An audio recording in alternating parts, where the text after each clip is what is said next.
On June 20th, 2024, the NBA world got the news that the Oklahoma City Thunder were trading away Josh Giddey for Alex Caruso. At the time of the trade, everyone, including me, thought the Thunder won this trade by a long shot, and we'll get into why. But now, more than recently now, with everything going on with Josh Giddey, how well he's been performing, people are starting to say that this was a win-win trade. And some people, like this Reddit post says that the Bulls actually won the trade, and I'm not going to show it, but he got cooked in the replies. But I do believe this was, if not the best win-win trade in NBA. And okay, that's a stretch, but I do believe that this trade was one of the best win-win trades of all time. Now, when you look at the trade at the time, Josh Giddey was just coming off not only just his worst season as a basketball player, but maybe the worst NBA player in the league. During the 2023-24 season, Josh Giddey only averaged 12.5 points, 6.5 rebounds, and a little under 5 assists per game, and all those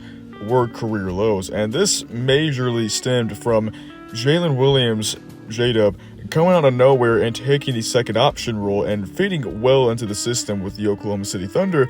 And Chet finally came back, and he proved himself to live up to his potential as a second overall pick. And not only that, but the allegations that were coming out during this time for Josh Giddey definitely shook him. I mean, if allegations came out like that against anyone, most likely it would shake them, and it definitely shook Giddey. And not only that, but Giddey was also one of the worst defenders in the NBA. On top of all of this, he had a complete meltdown in the playoffs, especially in the second round where we lost to the Mavericks. I mean, to be completely honest, Josh Giddey was one of the main reasons why we lost so early. And I say we, I'm a Thunder fan, by the way, if I haven't mentioned that already.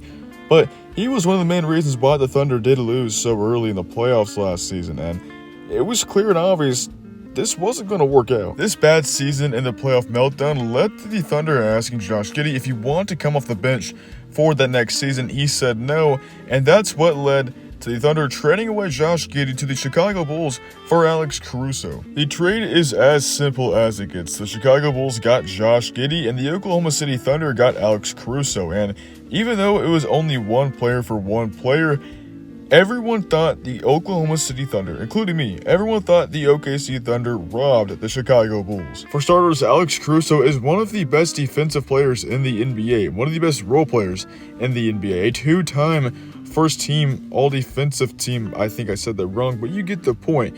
Teams would have loved to give up more for Alex Caruso, and all OKC had to give up was Josh Giddey. And when you factor in that during the last two trade deadlines, teams were offering a lot to get Alex Caruso, and the Bulls turned all that down, and then they eventually end up trading him. But again, for Josh Giddey, it's a big letdown by the front office. And also, when you factor in that the Oklahoma City Thunder have the most first round and second round draft picks in the NBA and could have given up any single one of those if the Bulls asked for it, Sam Presti would have given up those picks for Caruso.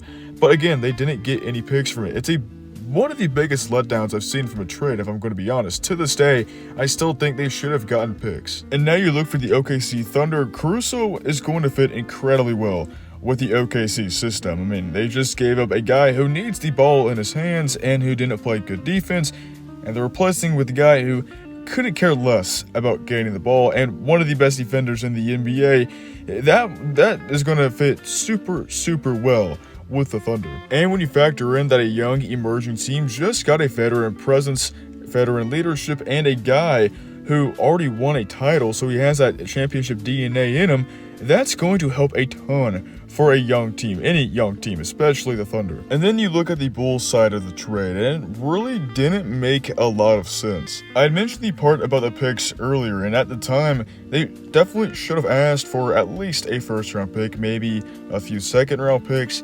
And I think to this day, they are going to regret that. No matter how good Josh Giddey turns out to be, they still missed out on draft picks. And again, that's something they just should have asked for.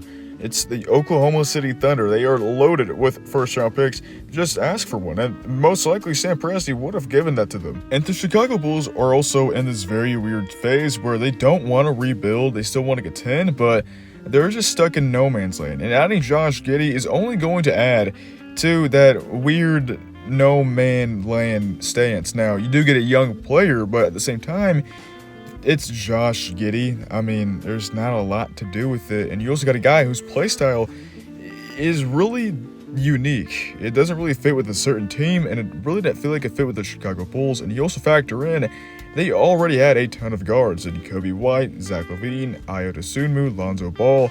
I don't know why I mentioned Ayo Dosunmu first, but y'all understand the point. They were loaded on guards. It really did not make sense from the Bulls' standpoint. Getting a guy who's young and you're trying to, I don't know, maybe rebuild, still contend, I don't know. You're already stacked on guards, and you get no draft picks from the Oklahoma City Thunder. Just felt like a loss on the Chicago Bulls. And now you cut to the present day, where Josh Giddey and the Chicago Bulls have proven a lot of people wrong. It is very, very important to note that the Oklahoma City Thunder absolutely won their end of the deal, as well as Alex Caruso, even though his points per game and really all the offensive stats besides efficiency has gone down, he's not needed for offense. He's made to be a defensive guy and a great role player, and that's exactly what he's been for the Oklahoma City Thunder. Him and Isaiah Hartenstein have filled huge holes in this OKC team from last year, and because of this, they are currently 61-12, and they have a game against the Pacers tonight.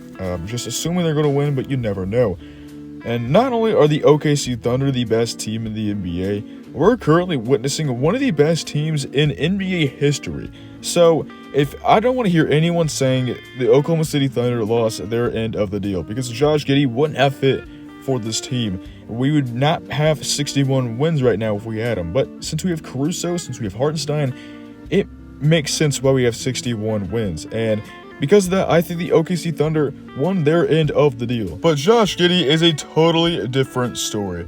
Man, I gotta say, as a Josh Giddey fan, as maybe his biggest supporter, dude, I'm so unbelievably happy for him. I know I've been dogging on him pretty much all video long, but if you know me in any way, shape, or form, you know I might possibly be Josh Giddey's biggest fan. I'm not even joking. I'm not even kidding when I say since the All-Star break, Josh Giddey has legitimately been arguably a top 15 player in the NBA. It's absolutely insane to witness the revival of Josh Giddey's career, and he hasn't played every game. He's missed a few games, but in almost every game he's played, he's pretty much getting 20 points every single game. He's averaging close to a triple-double. I mean, here are just a few of the stat lines since the All-Star break.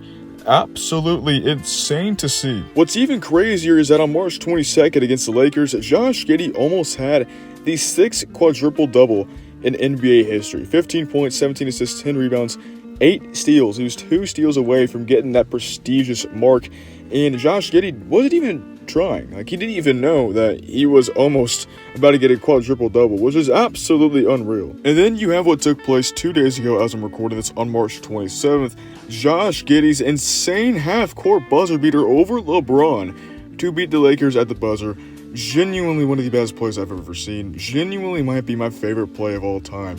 I'm going to rewatch that one so much. With me being a Josh Giddey fan, what's also crazy is that my birthday was literally the day after. This was a pretty cool birthday gift, but this play really just encapsulates the revival of Josh Giddey's career, and I think it's really setting people off like, dude, this guy is possibly legit. Giddey has been a huge reason why the Bulls have won 8 of their last 10 games and could possibly make the playoffs this year.